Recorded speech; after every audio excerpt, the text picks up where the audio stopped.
Ngayong nasa kustodiya na ng ICC si dating Pangulong Rodrigo Duterte, inaasahang sisimulan na ang paglilitis sa kanyang kasong crimes against humanity. Yan ang ulat ni Harley Valbuena.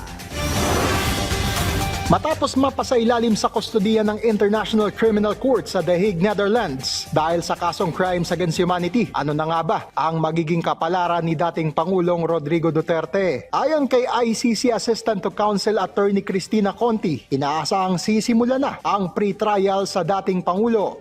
Magkakaroon ng verification of the identity of the person, the charges, the manner of arrest.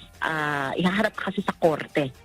Ayon naman kay University of St. La Salle College of Law Dean Ralph Sarmiento, pwede nang simulan ng ICC ang pre-trial kahit wala pa sa The Hague ang mga witness. Pero para sa law expert, malabo nang makauwi pa si Duterte sa mahabang panahon. Ito ay dahil walang ibinibigay ang ICC na karapatang makapagpiyansa para sa mga nasasakdal. Ang pwede lamang umanong gawin ni Duterte ay mag-apply para sa interim release. Ngunit ito ay para lamang sa kaukulang distansya at hindi siya papayagang makalayo sa ICC facility. Sa International Criminal Court po, wala pong right to bail. So pwede po siyang humingi and mag-request ng interim release pending trial. Normally po, you will only be allowed within a certain range within the which will still be subject to the supervision of the court.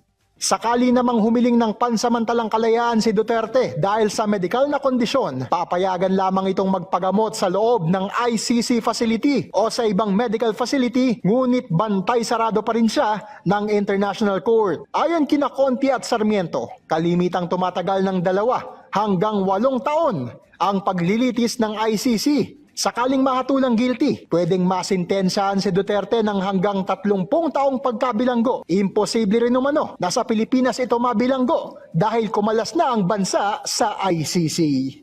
From the volunteer state parties, pipili po yun yung International Criminal Court on which is the most appropriate state that can enforce the sentence. Kung wala naman pong volunteer or there is no appropriate state party, then the sentence will have to be served at the facility at The Hague.